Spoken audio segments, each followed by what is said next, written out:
कारण संजयजी तुम्ही जे सांगितलं, अंबादास तुम्ही सुद्धा बोललात की पुसद म्हटल्यानंतर साहजिकच आहे वसंतरावांची आठवण आल्याशिवाय राहत नाही. आणि मी लहान होतो, आपल्याला सर्वांना माहिती आहे, संपूर्ण महाराष्ट्राला माहिती आहे, कदाचित नवीन पिढीला कल्पना नसेल, पण हिंदू हृदय सम्राट शिवसेना प्रमुख बाळासाहेब ठाकरे आणि वसंतराव यांचे खूप घट्ट असे ऋणानुबंध होते, स्नेहसंबंध होते. आणि काही वेळेला मी सुद्धा बाळासाहेबांसोबत 1 जुलै हा वसंतरावांचा जन्मदिवस, त्यांना शुभेच्छा द्यायला वर्षा बंगल्यावरती मी जात होतो बाळासाहेबांसोबत. असे आमचे ठाकरे कुटुंबीय आणि नाईक कुटुंबियांचे तेव्हा संबंध होते. पण आज समाज त्याच्यानंतर सलग शिवसेनेसोबत राहिलेला आहे, याचा मला अभिमान आहे. आणि वसंतरावांना सुद्धा अभिमान वाटत असेल की एका खऱ्याच्या बाजूनी, सत्याच्या बाजूनी माझा समाज उभा राहिलेला आहे. बोलण्यासारखं खूप आहे. शेतकऱ्यांच्या व्यथा आहेत, कामगारांच्या व्यथा आहेत, महिलांच्या व्यथा आहेत. पण या व्यथा मी बोलेन, पण तुम्ही भोगता आहात. मगाच्या सभेमध्ये सांगितलं, कारण आत्ता हल्ली माननीय पंतप्रधान यवतमाळमध्ये येऊन गेले, सभेला येऊन गेले ना. आणि आम्ही मुंबईमध्ये पेपरमध्ये वाचलं की 2014ला सुद्धा ते आले होते असं म्हणतात, 19ला पण आले होते असं म्हणतात. कारण त्यांना कोणीतरी सांगितले की यवतमाळमध्ये सभा घेतली तर तुम्ही यशस्वी व्हाल. याचा अर्थ तुम्हाला कळला काय? याचा अर्थ असा की तुमचं नशीब त्यांच्या हातात नाहीये, त्यांचं नशीब तुमच्या हातामध्ये आहे. आणि 10 वर्ष सगळे जुमले बघितल्यानंतर ही माझी पुसदकर काय, महाराष्ट्रातली, संपूर्ण महाराष्ट्रातली जनता ही एवढी भोळी भाबडी नाहीये की तुम्ही वाटेल त्या थापा मारायच्या, तुम्ही विश्वासघात करायचा, तुम्ही दगाबाजी करायची आणि वरती निवडणुकीच्या तोंडावरती येऊन काहीतरी फेकून जायचं भीक दिल्यासारखं की पुन्हा एकदा आम्ही तुमच्या पालख्या व्हायला तयार नाही. या वेळेला माझ्या छत्रपतींच्या महाराष्ट्रातला एक सुद्धा सैनिक भारतीय जनता पक्षाची पालखी वाहणार नाही. पालखीतनं त्याला खाली खेचू आणि कडवट देशाभिमानी पक्षाला आम्ही त्याच्यामध्ये बसून आमचा पंतप्रधान, इंडिया आघाडीचा पंतप्रधान त्या दिल्लीच्या तख्तावरती बसू. कारण आम्हाला सुद्धा असं वाटलं होतं की हे जे काय सगळं चाललेलं आहे, म्हणजे तेव्हा सुद्धा त्याच्यावरती एक उत्तर म्हणून मोदीजींना आपण पंतप्रधान केलं पाहिजे. कोणाच्याही ध्यानीमनी नव्हतं. 2014 साली भारतीय जनता पक्षाला सुद्धा आत्मविश्वास नव्हता की निवडून येतील की नाही. पण 30 वर्षांनंतर आपल्या देशात एका पक्षाचं सरकार दिल्लीत आलं होतं. अभिमान मलाही वाटला होता. मीही गेलो होतो त्यांच्या शपथविधीला. 2019 मध्ये आणखीन पुढे गेले, 300च्या वरती गेले, आणखीन अभिमान वाटला. पण 14 साली लोकसभा निवडणुकीत शिवसेना भारतीय जनता पक्ष युती होती. मधल्या काळामध्ये ती त्यांनी तोडली होती. आज जे भारतीय जनता पक्षाची लोक बेंबीच्या देठापासून ओरडून सांगतात की उद्धव ठाकरेंनी हिंदुत्व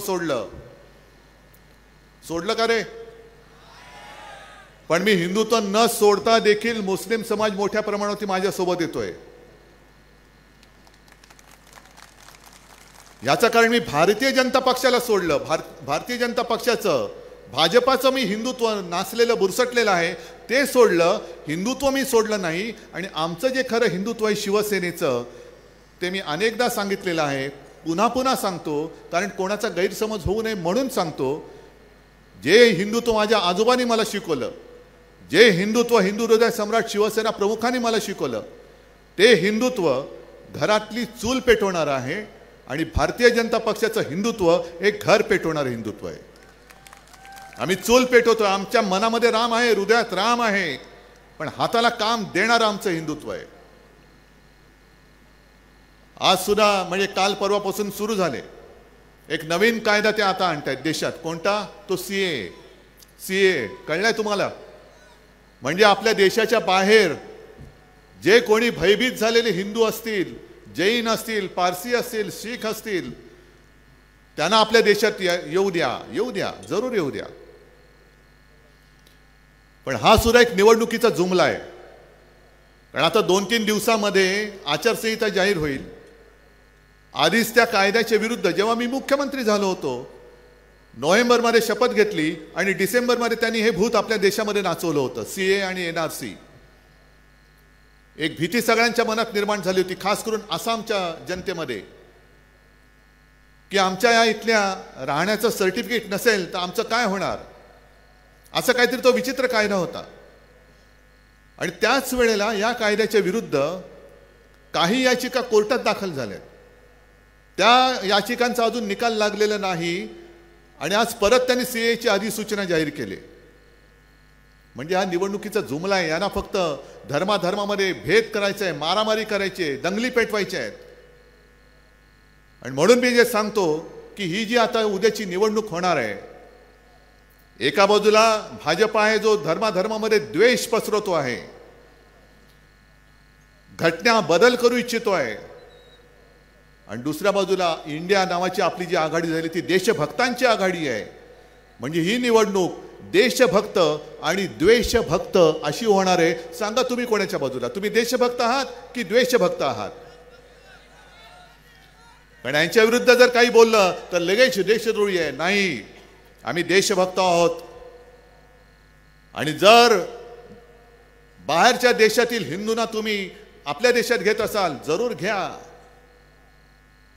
पण अजून देखील काश्मीरचं 370 कलम काढलं, ज्याला आम्ही पाठिंबा दिला होता. हो, दिलाच. आणि काश्मीरमध्ये जेव्हा काश्मीरी पंडित घर सोडून बाहेर पडत होते, म्हणजे आपल्याच देशामध्ये काश्मीरी पंडित संपूर्ण देशामध्ये विस्थापित होऊन असे पसरले होते, कोणी त्यांचा वाली नव्हता. तेव्हा संपूर्ण देशात एकमेव हिंदू हृदय सम्राट शिवसेना प्रमुख बाळासाहेब ठाकरे होते. त्यांनी सांगितलं की महाराष्ट्रामध्ये या, मी तुम्हाला घर देतो, मी तुमच्या शिक्षणाची सोय करतो.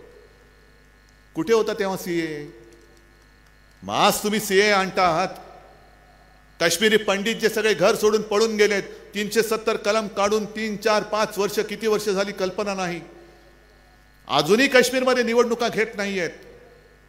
पण जे घर सोडून पळून गेलेले, पळावं लागलेले काश्मीरी पंडित आहेत, त्यांना काश्मीरमध्ये पुन्हा सुरक्षित तुम्ही नेऊन दाखवा पहिलं, आणि मग या गोष्टी करा.